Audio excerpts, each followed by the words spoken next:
السلام علیکم ورحمت الله وبرکاته.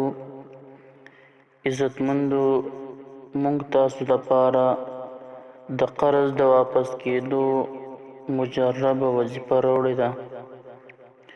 که یو انسان وي چې یاره زما په پلانکي سړي باندې قرض دی او هغه ماته نه واپس کوي، یا هغه پسې زه ځم او راځم، ډېر وخت مې وشو لیکن د هغې باوجود هم هغه ماته هغه نه واپس کوي، نو د هغې دپاره دا عمل ډېر ضروري دی.